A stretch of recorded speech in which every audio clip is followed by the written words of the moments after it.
Solamente el Greco alcanzaría hoy una suma cercana, si no sobrepasaba los 200 millones. Sí que pensamos que aquel robo lo habían cometido profesionales y sobre todo gente relacionada con el arte. Alcanzaron el tejado y desde allí se condujeron hacia la parte superior. Es obvio que es una pieza que no puedes estar mostrando ni enseñando a la gente. Es un capricho de alguien en concreto.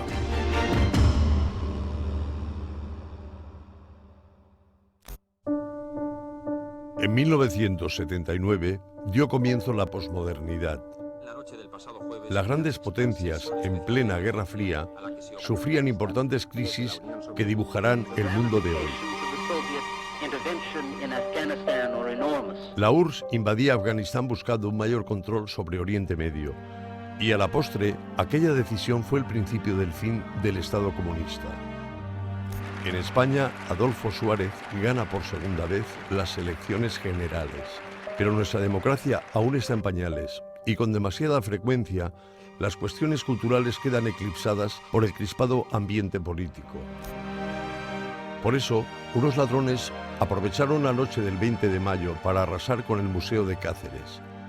Un botín de 200 millones de euros en el que destaca Jesús Salvador, un cuadro del Greco. Un duro golpe que vivió en primera línea Teófilo González, delegado provincial de Cultura en 1979. Tú llegaste en plena vorágine en el momento del robo. ¿Qué es lo que se llevaron? Pues mira, precisamente te voy a hacer entrega de un documento con la descripción de todas las piezas que se sustrajeron esa madrugada en el museo. No solamente está la descripción del material, sino también incluso hasta una valoración económica que se hizo para saber, en fin, a qué alcance llegaba esa sustracción. ¿Y a cuánto ascendía esa valoración económica? Muy alta. Solamente el Greco, la pieza, en fin, deseada en esa sustracción, en aquella ocasión, en aquellos momentos, estaba valorado en alrededor de 35 millones de pesetas. Pero, Teófilo, 35 millones de pesetas de esa época, en 1979, en la actualidad, es del orden de 200 millones de euros. Sí. Sí, efectivamente, alcanzaría hoy una suma cercana, si no sobrepasaba los 200 millones.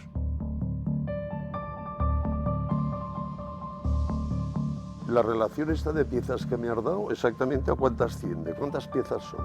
Son 15. 15 en total. Hay 4 óleos, hay cálices, cruces, imágenes talladas, etcétera, algunas de las cuales estaban depositadas en el museo, pero que eran de titularidad del obispado.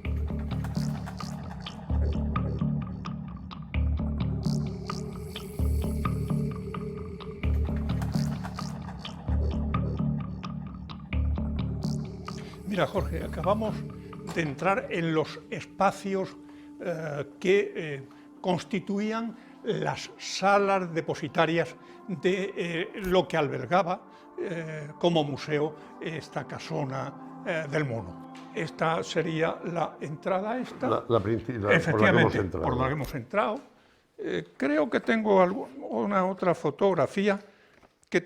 mira, precisamente esta son los cuadros que enmarcaban el lienzo donde se colgaba precisamente la pieza más valiosa y deseada por los cacos, que era el Cristo Salvador, el Greco.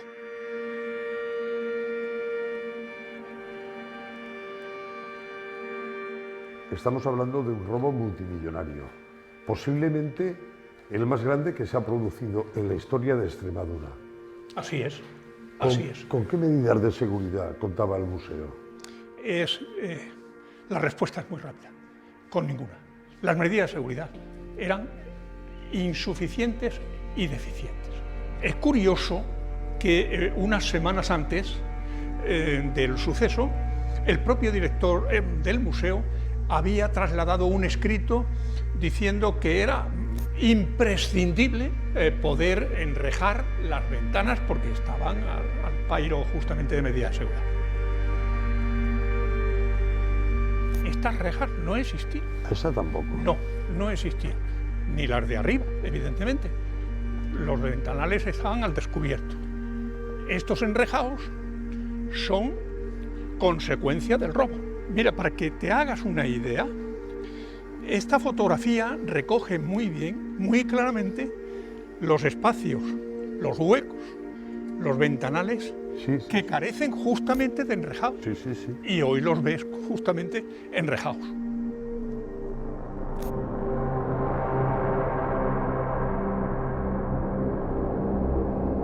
Un museo sin las más mínimas medidas de seguridad era un bocado demasiado apetecible para cualquier ladrón de arte.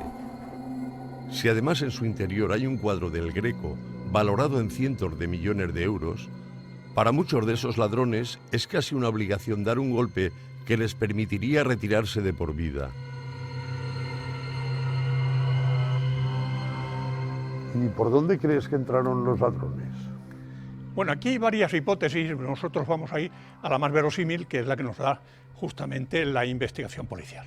El supuesto es que entran por uno de estos ventanales.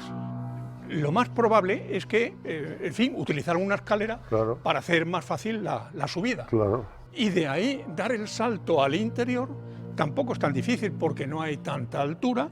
Se supone que alcanzaron el tejado y desde allí se condujeron hacia la parte superior, donde estaba el despacho del director y alguna otra sala.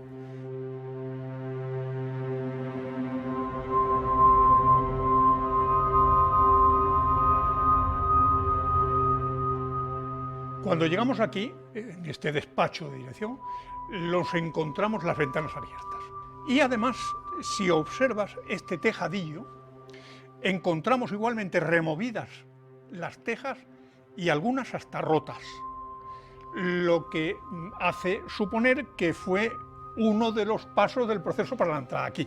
Claro. Porque además estamos justamente en el callejón de la Monja. ¿Dónde hemos estado antes? Donde hemos estado antes. Y una vez que ellos acceden aquí al interior del despacho del director, ¿qué camino hacen luego los ladrones? Lo tienen facilísimo porque conocen a la perfección el interior.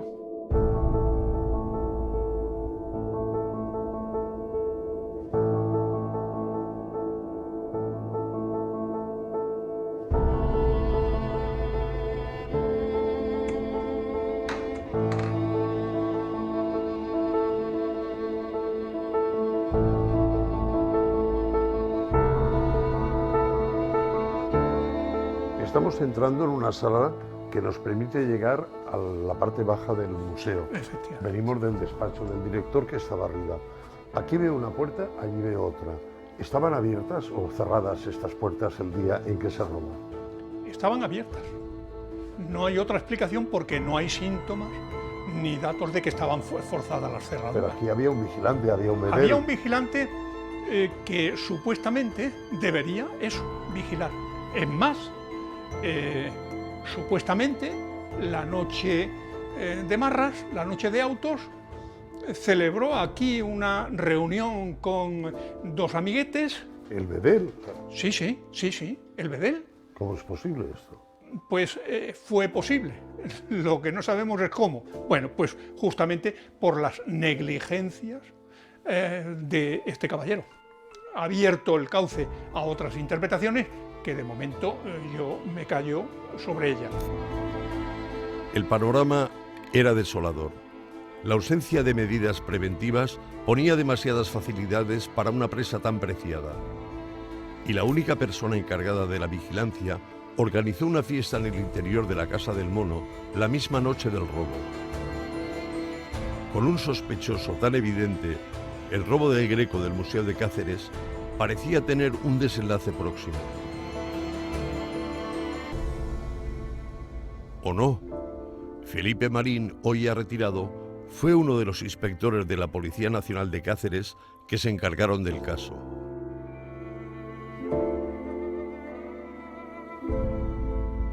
Felipe, nada más iniciar las investigaciones sobre el robo del museo, os enteráis de que un empleado había organizado allí dentro una fiesta.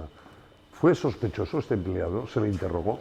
Sí, efectivamente, nos enteramos que aquella noche que ocurrió el hecho, había habido una fiesta por la persona que cuidaba el museo, con unos amigos, lo interrogamos a todos los que estaban con él, pero en fin, lo que contestaron y lo que dijeron fue coherente y en fin, los descartamos. ¿En la inspección ocular tomasteis huellas dactilares? Por supuesto, se tomaron huellas dactilares, se hizo una inspección ocular minuciosa y claro, en principio no dio resultado positivo porque con la gente que se cotejó pues no dio resultado positivo. ¿Tú crees, Felipe, que las personas que entraron podían tener copia de las llaves?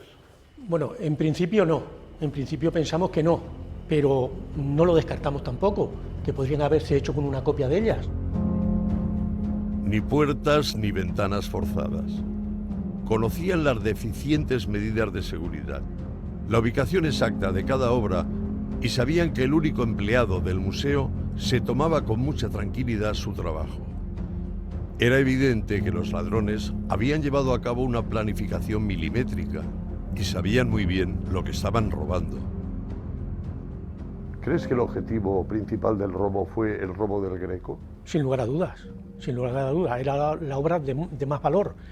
Yo me imagino que venían a por el Greco y que los demás que se llevaron fueron, pues, no sé, algo que lo cogieron sin saber por qué lo cogían, me imagino.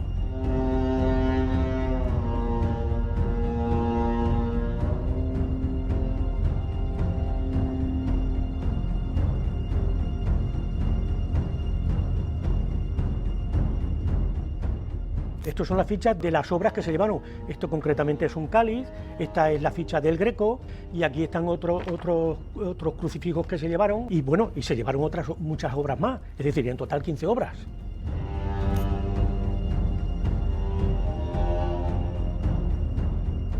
¿Crees que los ladrones estuvieron antes aquí en el lugar?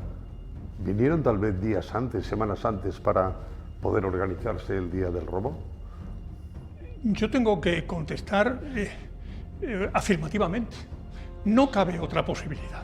Conocen el interior del museo y eso no se aprende en una visita ocasional o tuvieron, en fin, algunos buenos informadores.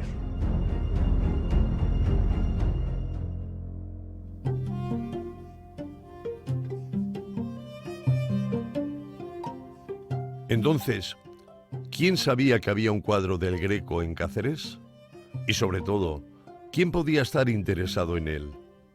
¿Tenían contactos las bandas organizadas de robos de obras de arte en Extremadura?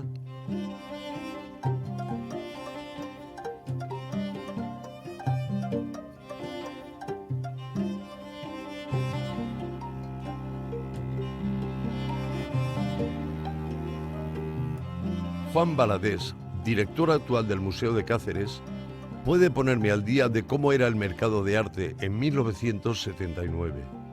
La joya del Museo Provincial de Cáceres es el Jesús Salvador del Greco. ¿Casualidad o todo el mundo sabía que guardabais una obra tan valiosa? Pues realmente no parece casual, porque muy poca gente sabía que estaba aquí esa obra. Llevaba poco tiempo en el museo, no habían pasado 4 años y medio desde que ingresó, y en realidad, salvo los escasos visitantes que había entonces, porque el museo lo visitaba poca gente, muy pocos lo sabían. A mitades de los años 70, todo el patrimonio español está siendo esquilmado por ladrones profesionales. ¿Podría ser el Museo de Cáceres una víctima más? Hombre, yo diría que sí, probablemente esos ladrones profesionales que lo mismo robaban una iglesia en medio del campo desierta o falta de medidas de seguridad, aprovecharon también la falta de medidas de seguridad que había en muchos museos, como pasaba en el de Cáceres en aquel momento.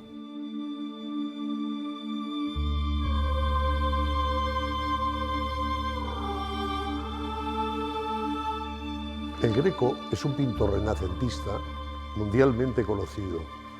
¿Es realmente tan importante esta obra robada? Sí, no cabe duda de que es una obra fundamental no solo para la colección del museo, sino también incluso para el arte extremeño, porque hay muy pocos ejemplos de obra del Greco en Extremadura. Y bueno, hay que decir que es uno de los pintores del Renacimiento español más importantes y más valorados, efectivamente, porque tiene una obra muy personal y que tiene un gran valor histórico y artístico, pues desde su formación en Venecia, Roma, etcétera, y por lo tanto para nosotros era una obra fundamental. Las medidas de seguridad eran prácticamente inexistentes. De hecho, hoy en día el museo no está en la Casa del Mono, sino está aquí, en el lugar que nos encontramos. ¿Tuvo consecuencia esto para el museo? Pues sí, indudablemente, bueno, es el episodio más negro de la historia del museo. Se veía venir en el sentido de que esas medidas de seguridad no existían y efectivamente tuvo unas consecuencias además inmediatas, porque a los pocos días pues se recibió un telex de la Dirección General de Bellas Artes, en aquel momento de Patrimonio Artístico, donde se daba orden de reforzar la vigilancia nocturna y tomando las medidas que fueran necesarias, incluso con el gobierno civil y aplicando pues el enrejado, vigilancia nocturna, etcétera. Claro que fue muy importante. Un cuadro como el Jesús Salvador del Greco seguro que no es fácil de vender. ¿Quién podría estar interesado en adquirir esa obra? Pues es difícil de decir, pero probablemente se trate de un encargo, un robo quizá de algún coleccionista que tenía ese capricho y obviamente no para mostrarlo precisamente, sino para guardárselo para sí mismo. Es obvio que es una pieza que no puedes estar mostrando ni enseñando a la gente, es un capricho de alguien en concreto. ¿Crees que ha podido salir de España de una forma rápida? ¿O más bien se puede tener guardada esperando que se calme la repercusión mediática que ha originado? Pues es de temer que si han tenido ocasión la hayan sacado de España. Estamos muy cerca de la frontera portuguesa, hay una cierta facilidad para salir de aquí y por un medio u otro, si han tenido la ocasión, es probable que la hayan sacado de España. Ojalá que no sea así.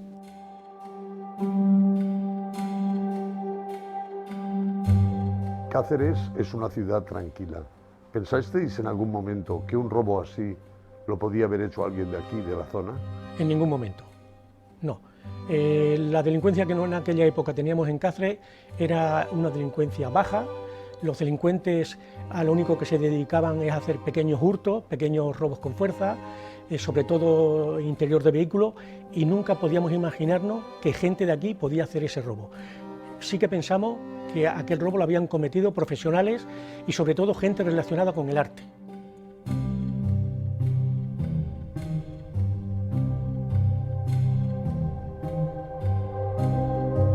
Pasan los meses y sigue sin haber noticias del Greco. Se trata de un caso muy mediático que está dejando en entredicho todos los sistemas de control y seguridad del patrimonio en España. Es muy probable que con las aguas tan revueltas, ni siquiera los ladrones se atrevan a intentar vender el material robado.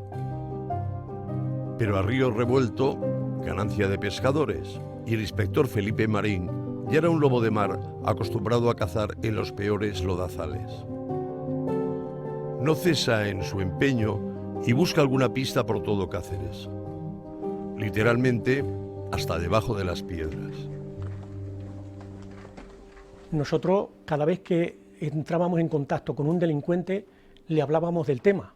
Y casualmente, cuando pasaron las Navidades del año 1980, un individuo, un pequeño delincuente, de repente me sorprendió y me dice: ¿y si yo le hablara del Museo del Mono? Buah, se me pusieron las orejas como plato. Entonces le digo: venga, dime algo. Entonces me comentó que estando en una sala de fiesta, hablaban de que un individuo de Madrid les debía dinero, al parecer de la venta de las obras del Museo del Mono. Y me dice: si quiere, yo le llevo donde están los marcos de los cuadros escondidos.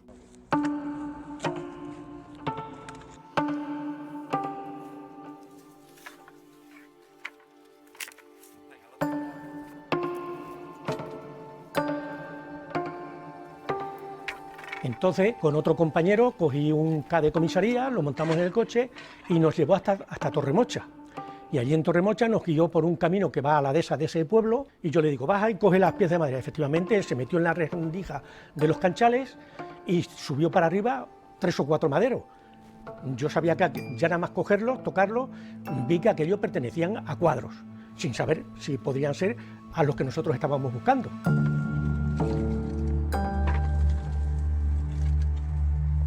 La policía, a lo largo de sus investigaciones, encuentra unos marcos de cuadros. ¿Os los trajeron aquí para que vosotros los miraseis y pudierais confirmar si tenían algo que ver con lo que aquí en el museo se había sustraído? Efectivamente, pero no solamente por iniciativa de la policía, sino también del juzgado. Se hicieron los oportunos informes técnicos y se determinó que efectivamente aquellos restos de marcos pertenecían justamente a los cuadros robados. Una vez que comprobamos que la persona que estaba colaborando con nosotros nos había dado datos veraces, empezamos a investigar quiénes eran los individuos. Recuerdo que él sí que nombró a un tal Luciano. De hecho, tenemos aquí un periódico de la época en la que aparece Luciano, José Antonio Cortés Boiga y Juan Lozano Navarro. O sea, estos tres eran los autores. Estos tres individuos fueron los autores materiales del robo en el Museo del Mono.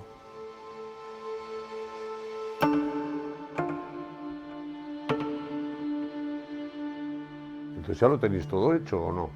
No lo tenemos hecho porque lo fundamental es recuperar las obras de arte. Estamos presionando para recuperar las obras.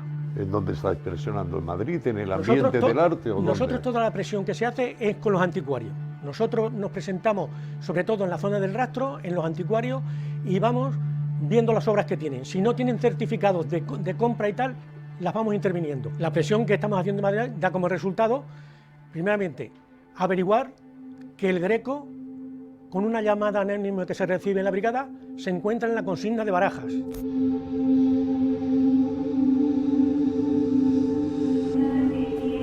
Brigada de Policía Nacional, buenos días, dígame. Buenas, quiero informarles que el cuadro del Greco que están buscando se encuentra en una taquilla del aeropuerto de Barajas. La taquilla es la número 177. Perdón, ¿quién nos llama? ¿Podría darme más datos? La llamada anónima que se había producido en la brigada estaba en la consigna de Barajas y fueron 3 compañeros de dicha brigada donde les fue entregado por el jefe de consigna del aeropuerto. Llaman a Cáceres para decir, oye, tenemos ya el cuadro, nos desplazamos 3 compañeros de aquí, entre ellos yo, a Madrid. Aquí tengo una fotografía con el Greco que nos las hicimos una vez que lo teníamos en nuestro poder. ¿Y este que sale aquí en la fotografía? Ese soy yo. Hombre, ese soy yo. hace años de esto. En el año 80. Wow. ¿Y qué se hicieron con las obras recuperadas? Pues bueno, tuvimos la fortuna, sí es verdad, de recuperar la mayor parte del botín y se trajeron aquí al museo, en aquel momento a la Casa del Mono, y precisamente aquí tenemos algunas de ellas que te voy a mostrar ahora mismo. Esta obra que es fundamental también para la colección del museo, que son estas lágrimas de San Pedro que pertenecen a la escuela de Luis de Morales. Esta obra era una de las que estaban al lado del Greco. Sí, efectivamente, los ladrones sabían muy bien a dónde iban y entonces, aparte del Greco, que parece su principal objetivo, pues se llevaron esta, que estaba al lado.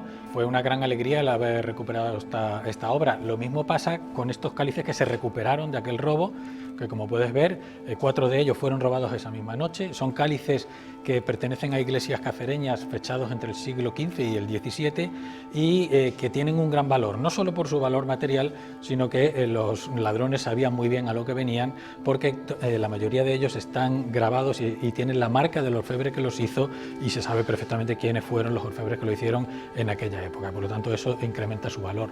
¿Hubo que restaurar alguno de ellos? Pues afortunadamente en este caso no sufrieron prácticamente nada. Sí es verdad que los cuadros hubo que restaurarlos porque el marco sobre todo de las lágrimas de San Pedro sí sufrió. Y por ejemplo también hay una pieza allí que ahora veremos, que es un ángel de la guarda que está hecho en marfil, factura filipina probablemente del siglo XVII, que también es una de las piezas más importantes que tiene el museo. Como puedes ver aquí, está prácticamente en el mismo estado que estaba cuando se robó. Ya le faltaban las alas, como todo ángel que tiene, como se puede ver ahí, siguiendo la curvatura del colmillo del elefante, como el artista, que probablemente, como digo, de factura filipina, hizo esta pieza y la policromó. Es una pieza de gran valor. Una vez que recuperáis el Greco, ¿qué se hace con él?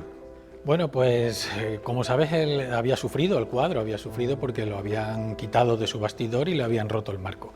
Con lo cual lo primero que hubo que hacer fue restaurarlo, lo que se hizo en el Instituto de Restauración en Madrid, y cuando ya estuvo finalizada esa restauración, pues se trajo y se volvió a poner en la Casa del Mono, ya con unas nuevas medidas de seguridad. Y ahí estuvo unos años, hasta que en 1989, cuando se inauguró esta nueva sección del museo, se trajo aquí, donde lo podemos ver ahora mismo, y aquí está desde ese año y sin haberse movido, pues para disfrute de todos nuestros visitantes y para orgullo nuestro.